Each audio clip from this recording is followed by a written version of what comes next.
Assalamualaikum warahmatullahi taala wabarakatuh. Wassalatu wassalamu ala Rasulillah wa ala alihi washabihi wa man wala.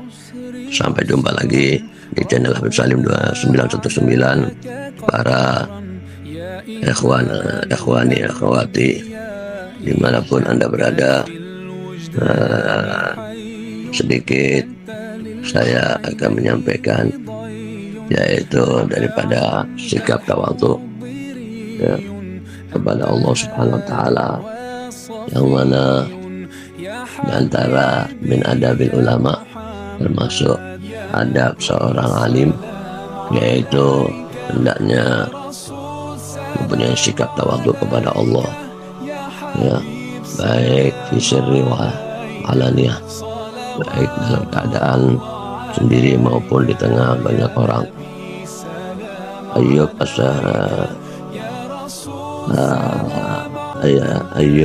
As-Sakhtiyani rahimahullah, dia berkata, siapa beliau ini, yaitu seorang Al-Imam Al-Hafidh Ar-Rabbani Sayyidul Ulama Abu Bakar Ayyub bin Abi Tamimah Al-Anazi Maulahum Al-Basri, yang lahir pada tahun 68 dan meninggal tahun 131 Hijriah ya, min syuwari tabi'in, di mana beliau seorang Al-Imam Al-Hafidh, pendidik ya, pemimpin para ulama, Abu Bakar Ayyub bin Abu Mimah Al-Anazi budak Al-Imam Basri, yang lahir tahun 68 sampai 131 Hijriah. Beliau dari kalangan tabi'in yang termuda. Bahkan dikatakan Ayyub adalah seorang yang cerdas di kalangan para ulama, seorang yang bersifat warok, sangat berpegang teguh pada sunnah, mudah menitikkan air mata, dan sangat menginginkan keadaan spiritualnya tersembunyi. Dikatakan oleh beliau, hendaknya seorang alim meletakkan tanah di atas kepalanya karena tawadhu kepada Allah. Dan begitu juga Al-Fudail bin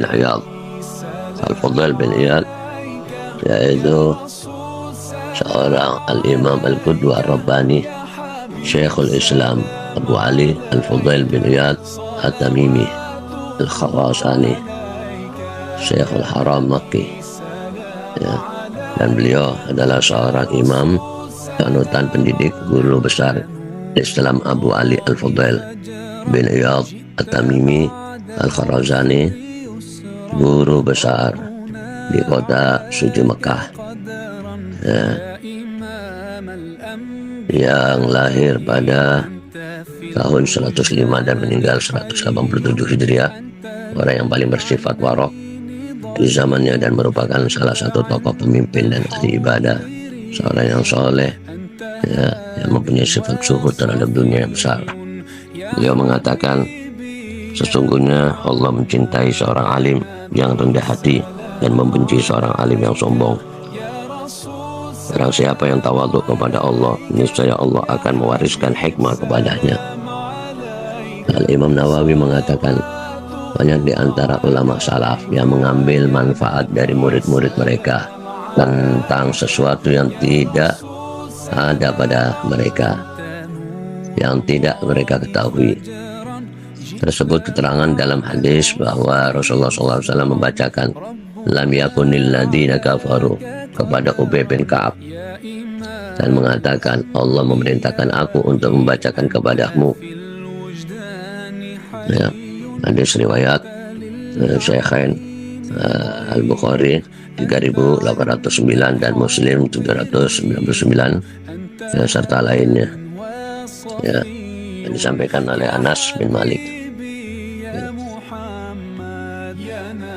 Para ulama menyimpulkan dari hal itu beberapa manfaat, diantaranya keterangan tentang tawadhu, dan bahwa seseorang yang memiliki kelebihan yang lebih utama tidak terhalang untuk membaca kepada seseorang yang lebih rendah keutamaannya, yakni ya, yang mana mereka itu harus betul-betul mempunyai sifat atau sikap tawadhu yang luar biasa. Al-Habib Abdullah bin Husain bin Tahir mengatakan, saudara saya Tahir belajar kepada setiap orang yang ditemuinya, baik yang setara dengannya maupun yang di bawahnya, di negeri mana saja, dan ia tidak pernah menonjolkan dirinya untuk berdakwah atau memberi peringatan kepada orang, kecuali bila ia tidak mencapai orang melakukan hal itu, kecuali ia tidak mendapati orang yang melakukan hal itu. Ia berbuat demikian karena bersungguh-sungguh dalam bersikap khumul, menyembunyikan kelebihan. Apabila di suatu negeri ia mendapati orang yang mengaku memiliki pengetahuan, ia berkata kepadanya, bolehkah aku membacakan kepadamu? Maka ia datang dan orang lain mendapatkan manfaat karena ketawadhuannya dan sikapnya yang meluruskan diri itu. Karena sesungguhnya orang yang sombong terhadap orang lain dan meminta mereka untuk datang ke tempatnya dan membaca kitab kepadanya tidak akan mendapatkan manfaat dan tidak dapat memberikan manfaat.